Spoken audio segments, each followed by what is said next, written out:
നാം കണ്ടുകൊണ്ടിരിക്കുന്നത് ലേണിംഗ് തിയറീസിനെ സംബന്ധിച്ചാണ്. അതായത് ഒരു വിദ്യാർത്ഥി അറിവ് ആർജിച്ചെടുക്കുന്ന ആ ഒരു പ്രോസസ്സിനെ സംബന്ധിച്ച് വിവിധ സൈക്കോളജിസ്റ്റുകൾ മുന്നോട്ട് വെച്ചിട്ടുള്ള തിയറികളെയാണ് നമ്മൾ ലേണിംഗ് തിയറീസ് എന്നതുകൊണ്ട് അർത്ഥമാക്കുക. ആ ലേണിംഗ് തിയറീസിൽ തന്നെ ഏറ്റവും പ്രധാനപ്പെട്ട ഒരു ബ്രാഞ്ച് അല്ലെങ്കിൽ ഫീൽഡ് ഓഫ് സ്റ്റഡിയാണ് ബിഹേവിയറിസം.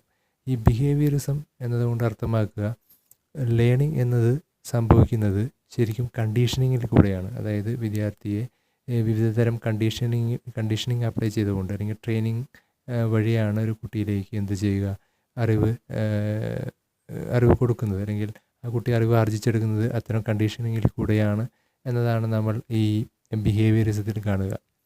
അപ്പോൾ ഈ ബിഹേവിയറിസത്തിലെ പ്രധാനപ്പെട്ട 3 തിയറികളാണ്. ഒന്ന് ട്രയൽ ആൻഡ് എറർ മെത്തേഡ് എന്ന് പറയുന്ന തിയറി, അതാണ് ഒന്നാമത്തെ തിയറി. അത് നമ്മൾ കഴിഞ്ഞ ക്ലാസ്സിൽ കണ്ടു. തൊണ്ടേക്ക് എന്ന് പറയുന്ന ഒരു സൈക്കോളജിസ്റ്റിൻ്റെ ഒരു തിയറിയായിരുന്നു ട്രയൽ ആൻഡ് എറർ മെത്തേഡ്. അതുപോലെ തന്നെ നമ്മൾ രണ്ടാമത്തെ തിയറിയാണ് ക്ലാസിക്കൽ കണ്ടീഷനിങ് തിയറി. അതുപോലെ മൂന്നാമത്തെ തിയറിയാണ് ഓപ്പറൻ്റ് കണ്ടീഷനിങ് തിയറി. അതിലെ ആദ്യത്തെ തിയറിയാണ് നാം കണ്ട ട്രയൽ ആൻഡ് എറർ മെത്തേഡ്. ഇനി നാം ഇന്ന് കാണുക രണ്ടാമത്തെ തിയറിയായ ക്ലാസിക്കൽ കണ്ടീഷനിങ് തിയറിയാണ്. ഈ ക്ലാസിക്കൽ കണ്ടീഷനിങ് തിയറി ഒരു ബിഹേവിയറിസ്റ്റ് തിയറിയാണെന്ന് നമുക്ക് മനസ്സിലായി.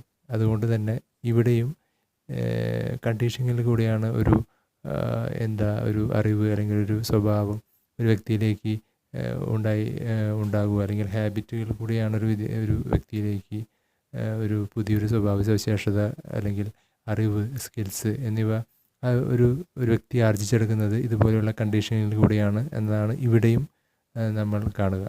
അപ്പോൾ എന്താണ് ക്ലാസിക്കൽ കണ്ടീഷനിങ് തിയറി എന്ന് നമുക്ക് നോക്കാം. ഇയാൻ പൗലോവ് എന്ന സൈക്കോളജിസ്റ്റാണ് ആക്ച്വലി ഈ ഒരു തിയറി മുന്നോട്ട് വെച്ചത്. ഈ തിയറി പറയുന്നത് ഇത്രയേ ഉള്ളൂ. അതായത് when you learn through classical conditioning an automatic condition response is paired with specific stimulus. This creates A behaviour. അതായത് ഒരു വ്യക്തിയിലേക്ക് ഒരു സ്വഭാവം ഒരു സ്വഭാവം രൂപപ്പെടുത്തിയെടുക്കുന്നതിൽ, ഒരു വ്യക്തിയുടെ സ്വഭാവം രൂപപ്പെടുത്തിയെടുക്കുന്നതിൽ കണ്ടീഷനിങ് ആണ് പ്രധാനപ്പെട്ട ഒരു സംഗതി എന്നാണ് ഇത് പറയുക. ജനറ്റിക്കായിട്ട് ഒന്നും തന്നെയില്ല എന്നതാണ് ഈ ബിഹേവിയറിസ്റ്റ് തിയറിയുടെ ബാക്ക് ബോൺ എന്ന് പറയുന്നത്.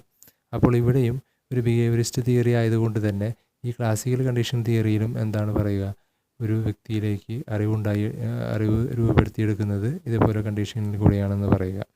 അപ്പോൾ ഈ ഒരു തിയറിയിൽ നാം നേരത്തെ കണ്ടതുപോലെ തന്നെ ഇവിടെ നമ്മൾ കാണുന്നത് എന്താണെന്ന് വെച്ച് കഴിഞ്ഞാൽ ഒരു വ്യക്തിയിലേക്ക് അറിവ് കടന്നു വരുന്നത് ഒരു സ്റ്റിമുലസ് ആൻഡ് റെസ്പോൺസിൽ കൂടെയാണെന്നാണ് പറയുക. അതായത് സ്റ്റിമുലസ് എന്ന് പറയുന്നത് ഒരു വ്യക്തിയിലേക്ക് ഒരു റെസ്പോൺസ് ഉണ്ടാക്കാൻ സാഹചര്യം ഒരുക്കുന്ന ഒരു കാര്യത്തിനെയാണ് നമ്മൾ സ്റ്റിമുലസ് എന്നുകൊണ്ട് അർത്ഥമാക്കുക. അതായത് ഒരു വ്യക്തിക്ക് മുമ്പിൽ ഭക്ഷണം വെച്ചിട്ടുണ്ടെങ്കിൽ അത് സ്റ്റിമുലസ് ആണ്. ആ വ്യക്തി കഴിക്കുകയാണെങ്കിൽ റെസ്പോൺസാണ്. ആ സ്റ്റിമുലസിനോടുള്ള ആ വ്യക്തിയുടെ റെസ്പോൺസാണ് ആ ഫുഡ് കഴിക്കുക എന്നുള്ളത്.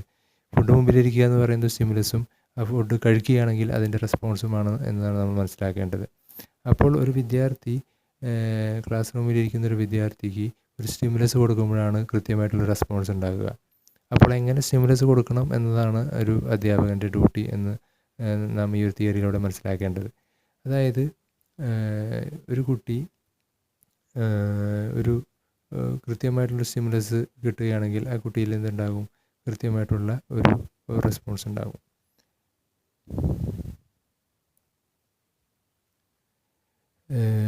ഇതിനായിട്ട് അദ്ദേഹം ഒരു എക്സ്പെരിമെൻ്റ് നടത്തിയിരുന്നു. ആ ഒരു എക്സ്പെരിമെൻ്റ് മനസ്സിലാക്കിയിരിക്കണം. അതായത് ഒരു പട്ടിക്ക് ഒരു ഭക്ഷണം മുമ്പിൽ വെച്ചിരിക്കുകയാണ്. ഭക്ഷണം വയ്ക്കുന്നതിന് മുമ്പായിട്ട് ഒരു ബെല്ലടിക്കും. ആ ബെല്ലടിച്ചതിന് ശേഷമാണ് എന്ത് കൊടുക്കുക, ഈ ഭക്ഷണം കൊടുക്കുക. അപ്പോൾ whenever a bell has rang, ഒരു ബെല്ലടിക്കുന്നതിന് ശേഷമായിരിക്കും ആ പട്ടിക്ക് ഭക്ഷണം കിട്ടുക. അപ്പോൾ ഒരു 7 ദിവസം ഇത് റിപ്പീറ്റ് ചെയ്ത് കഴിഞ്ഞപ്പോൾ 7ാമത്തെ ദിവസത്തിന് ശേഷം ഈ ബെല്ലടിച്ചപ്പോൾ തന്നെ എന്തുണ്ടായി, ഈ പട്ടിയുടെ വായിൽ സലൈവ വരികയാണ്. അപ്പോൾ ഈ സലൈവ വരുവാനുള്ള കാരണം ഈ ബെല്ലടിച്ചപ്പോൾ തന്നെ വന്നു. ഫുഡ് കൊടുക്കുന്നതിന് മുമ്പായിട്ട് എപ്പോഴും ബെല്ലടിക്കുന്നത് കൊണ്ട് തന്നെ ഫുഡ് കൊടുക്കാതെ തന്നെ ഈവൻ ജസ്റ്റ് ആ ഒരു ബെല്ല് അടിച്ചപ്പോൾ തന്നെ എന്താണ്, ഈ പട്ടിയുടെ വായിൽ സലൈവ വരികയാണ്, സലൈവയുടെ പ്രൊഡക്ഷൻ സംഭവിക്കുകയാണ്. അപ്പോൾ ഇവിടെ ഒരു ആർട്ടിഫിഷ്യലായിട്ടൊരു സ്റ്റിമുലി ക്രിയേറ്റ് ചെയ്തു. എന്താണ് ഇവിടുത്തെ സ്റ്റിമുലി? ഇവിടുത്തെ സ്റ്റിമുലി എന്ന് പറയുന്നത് ആ ബെല്ലാണ്. അപ്പോൾ ഈ ഒരു ബെല്ലടിക്കുമ്പോൾ ഫുഡ് വരും എന്നുള്ളൊരു പ്രതീക്ഷയുണ്ട്. അപ്പോൾ ഇവിടുത്തെ സ്റ്റിമുലി ആക്ച്വലി ഈ ഒരു ബെല്ലടിക്കലാണ്. അപ്പോൾ ഈ ബെല്ല് അടിച്ചില്ല എങ്കിൽ നാച്ചുറലായിട്ട് സംഭവിക്കാവുന്നൊരു കാര്യമുണ്ട്. ഭക്ഷണം കാണുമ്പോൾ സലവയുടെ പ്രൊഡക്ഷൻ ഉണ്ടാകുക എന്നുള്ളത്. അപ്പോൾ ഭക്ഷണം കാണുമ്പോൾ സലവയുടെ പ്രൊഡക്ഷൻ എന്ന് പറയുന്നത്, ഭക്ഷണം എന്നത് സ്റ്റിമുലിയും സലവയുടെ പ്രൊഡക്ഷൻ എന്ന് പറയുന്നത് ഒരു റെസ്പോൺസുമാണ്. അപ്പോൾ ഇവിടെ ഈ സ്റ്റിമുലി എന്താണ് ഇവിടുത്തെ സ്റ്റിമുലി? ഫുഡാണ് ഇവിടുത്തെ സ്റ്റിമുലി. എന്നാൽ ഇവിടുത്തെ പ്രൊഡക്ഷൻ സലൈവയാണ്. അതാണ് ഇവിടുത്തെ റെസ്പോൺസ്. അപ്പോൾ ഇവിടെ ഈ സ്റ്റിമുലി എന്ന് പറയുന്നത് ആർട്ടിഫിഷ്യലായിട്ട് ഒരു ബെല്ലടിക്കുകയാണ്. ആ ബെല്ലടിച്ചതിന് ശേഷം ഫുഡ് വയ്ക്കുന്നത് കൊണ്ട് ഈവൻ വിത്തൗട്ട് ഫുഡ് സ്റ്റിമുലി, അതായത് നാച്ചുറലായിട്ടുള്ള നമ്മളെ ഫുഡ് എന്ന് പറയുന്ന ആ സ്റ്റിമുലി അവിടെ ഇല്ലാതെ തന്നെ ജസ്റ്റ് ഈ ബെല്ലടിച്ചപ്പോൾ തന്നെ എന്ത് സംഭവിച്ചു? റെസ്പോൺസ് ക്രിയേറ്റ് ചെയ്യപ്പെട്ടു. ഇത് തന്നെ നമുക്ക് ക്ലാസ് റൂമിൽ ഇംപ്ലൈ ചെയ്യാൻ പറ്റും എന്നാണ് നമുക്ക് മനസ്സിലാക്കാൻ കഴിയുക ഈ തിയറിയിലൂടെ. അതായത് വിദ്യാർത്ഥിയെ വ്യത്യസ്തമായ ആർട്ടിഫിഷ്യൽ സ്റ്റിമുലസ് കൊടുക്കുന്നതിലൂടെ കുട്ടിയിൽ നിന്ന് റെസ്പോൺസ് നമുക്ക് ക്രിയേറ്റ് ചെയ്തെടുക്കാൻ പറ്റും. ഇപ്പോൾ ആൽഫബറ്റൊക്കെ ചെറിയ ക്ലാസ്സുകളിൽ ആൽഫബറ്റൊക്കെ ഒരു പാട്ടിൻ്റെ ഇണത്തിലൊക്കെ പഠിപ്പിക്കുമ്പോൾ പലപ്പോഴും കുട്ടി അറിയാതെ തന്നെ ആ ഒരു സ്റ്റിമുലി തന്നെ ക്രിയേറ്റ് ആവുന്നത് കൊണ്ട് തന്നെ അടുത്ത ABCDFG എന്ന് പറയുന്നത് ഒരു പാട്ടിൻ്റെ ഈണത്തിൽ പാടുമ്പോൾ അടുത്ത ഒരു വേർഡ്, ഒരു ലെറ്റർ കുട്ടിയുടെ വായിലേക്ക് വരികയാണ്. അപ്പോൾ ഇത്തരത്തിൽ ആർട്ടിഫിഷ്യലായിട്ടൊരു സ്റ്റിമുലി ക്രിയേറ്റ് ചെയ്യുമ്പോൾ ഒരു റെസ്പോൺസ് നമുക്ക് കുട്ടിയിൽ നിന്ന് ഉണ്ടാക്കിയെടുക്കാൻ കഴിയും. അതാണ് നമ്മൾ ഈ തിയറിയിൽ നിന്ന് പഠിക്കുക.